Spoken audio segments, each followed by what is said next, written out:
For years and years, there have been tons of eras of gaming, not just for me, but for the community. Nowadays, there's a new video game coming out every single month, or every single week even. And personally, I love this. It allows me to keep my favorite passion and hobby feeling fresh and new. However, no matter how many new games come out, no matter how groundbreaking and revolutionary they may be, I still find myself returning to those old classics. Games like Minecraft, or Counter-Strike, or Team Fortress 2, or hell, even Overwatch. Sadly, I like to call these games fallback games.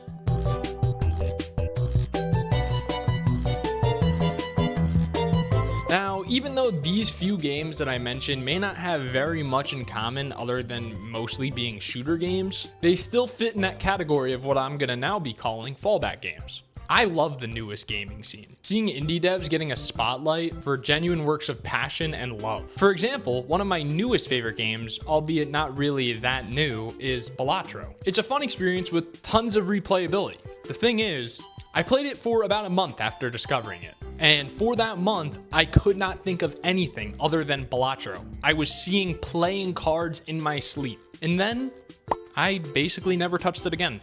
I regressed. I went back to an old and comfortable game, Destiny. Since then, I've played Balatro again here and there, but never like that first month of discovering it. So why does this happen?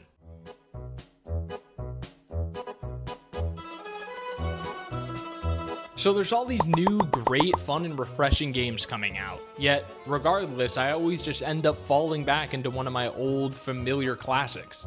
They're fun, they're comfortable, and I know what I'm expecting. And at first, it seems like there's your answer. It's comfortable. And I do think that's part of it. But why haven't I gotten as comfortable as I am with a game like Minecraft since Minecraft? Once again, I went to the server that I'm in with a few friends to run a poll and get some insights. The first poll I asked was, are there any games you find yourself returning to frequently? Obviously, with a resounding yes. Then, a follow-up poll saying, if yes, then what games? In this second poll, I left a few options of games that I find myself frequently going back to, along with a few other games that I could comfortably call classics. And obviously, an other option for any game that I couldn't think of or didn't fit on the list. Here is what I found. Of all the games either voted or written in, 15 of them were either from or before 2015. The remaining 4 games were after 2015. Now, being that 2015 is just about 10,000 years ago. 10,000 years ago! Now, being that 2015 was just about 10 years ago, and I still find myself longing for that simplicity of high school back then. Eat my booty cheek hole. Dab on him! I'm cool with saying that games from and before 2015 have at least somewhat of a nostalgic presence for me. And there it was, staring me right in the face. Nostalgia. Most, if not all, of these games on the poll are what I'd call older classics. Even ones that aren't necessarily before 2015, like Overwatch, which came out in 2016. I go back to play Minecraft not just because of how great of a game it is, but also because how it made me feel when I first played it, and in turn, what feelings rush back to me when I play it now. All of the games that I fall back to played a huge role in my passion and love for gaming as a whole. Bars? Bars? Each in their own unique ways.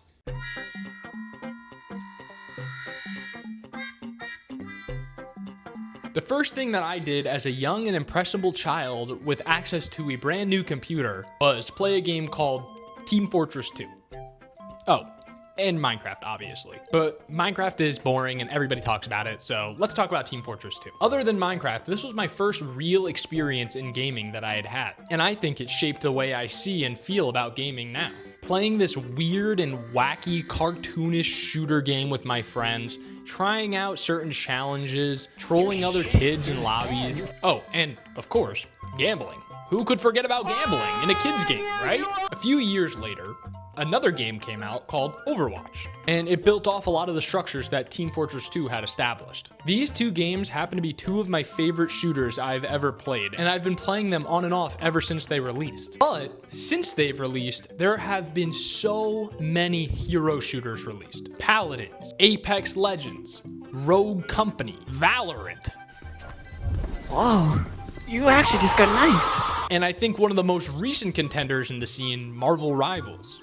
And this still isn't mentioning the hundreds of others that have probably tried and failed to get into the scene. Sure, some have stuck more than others, like Valorant is a huge staple in the esports community, and some kind of died before they even became anything, like Concord, which I didn't even play ever. Have you played Concord ever? Have you even heard of Concord? Do you know what that is? But none of these newer hero shooters shaped me in the way that Team Fortress 2 or Overwatch did. All these new games have to compete with all the classics to become the player's new game of choice, the game that they decide to boot up as soon as they launch their computer. And for plenty, I'm sure this works. I am sure there are tons of people that started playing Valorant as soon as it came out and never stopped. I personally know a couple people that still play Apex or Valorant very frequently. However, I know way more people that still play Minecraft. When I first started playing these games as a kid, I was still learning what gaming meant to me. Now, as an adult, these newer games just can't compete to become such a staple to me, like the ones that form my opinions today. These fallback games not only have nostalgia as a major factor into why we keep playing them, but as I touched on before, they are very comfortable. Nostalgia and comfort go hand in hand. It's kind of like what they say about the square and the rectangle or whatever. Like, what is it? All squares are rectangles, or all rectangles are squares, or something like that. In my opinion, all nostalgic things hold a certain level of comfort. However, all comfortable things don't hold a level of nostalgia. Saying this out loud, I kind of realize how obvious that is, but when I go back to one of my fallback games, there's no worry if I'm going to enjoy it or want to keep playing it. I know that when I hop back on it, I'm gonna have a good time, even if having a good time kind of means having a bad time. Sometimes, at least. What? In my opinion, these comforting feelings are what keep us playing these fallback games, keep us roped in, and stop us from going and trying new and different experiences. A funny example is the relationship that my girlfriend has with a game called The Sims. Now, in all 6 years of our relationship, I've actually never seen her play The Sims. But from what I hear, she absolutely loves it. And every single time she has a chance to play it and isn't burdened with schoolwork, I suggest, how about you hop on The Sims? Over these breaks between semesters, she typically picks 1 or 2 games to lock into during that break. But when I suggest The Sims, she tells me no, and for one very specific reason. And that reason is she literally will not be able to stop playing The Sims. She describes it like if she was ever to get back on The Sims, it would consume her entire being and she would never be able to do anything ever again. The point is, this is one of her fallback games, or kind of, because she never really falls back to it. But it's one of those classic and nostalgic and comfortable games to her. So much so that if she was going to feed into what I'm now calling the fallback game phenomenon, she literally wouldn't be able to claw her way out of it. In my experience, comfort is a tricky thing. No professional experience, by the way. Comfort is a tricky thing. Oh, I don't know what that was. Don't worry. What's next? In my experience, comfort can be a tricky thing. Obviously, it's a good feeling and something that I think most people strive to achieve in their everyday life. But at the same time, too much of anything is not good. Change is good. Finding new ways to enjoy your passion is a great way to keep you engaged in said passion. And honestly, with all I'm saying, it seems like having these fallback games that you love to play, have a nostalgic memory of, and are comfortable with is a bad thing. But I don't believe that for a second. Yes, change is good, but having those games that you can go back to when modern gaming isn't hitting is a good thing. And here is another really good reason for that.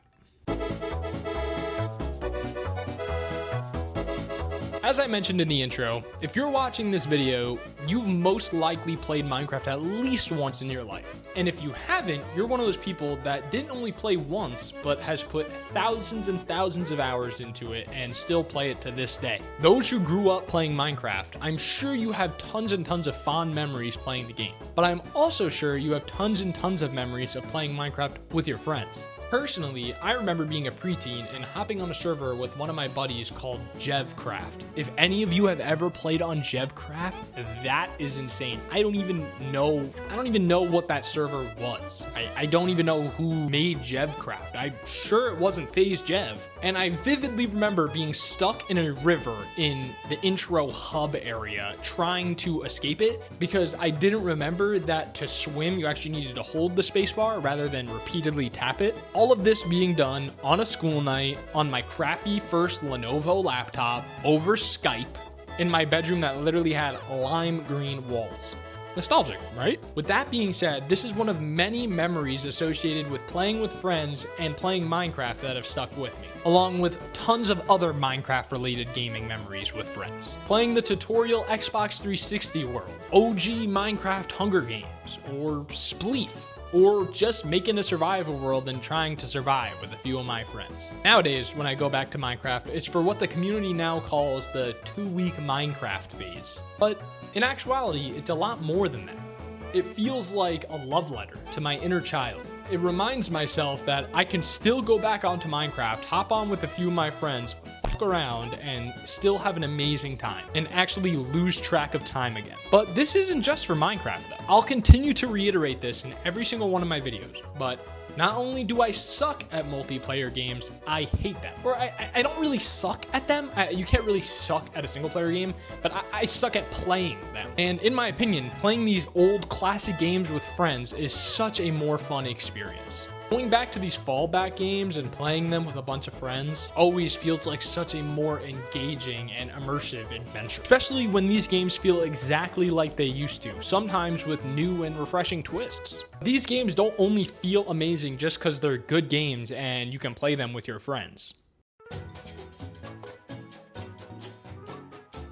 Another great part about hopping onto one of your fallback games is there's no new learning curve. For me personally, I have just about 800 hours on Destiny across both of the games and my Xbox and Steam profiles. And even if I don't know exactly what's going on when I fall back into the pit of garbage known as Destiny,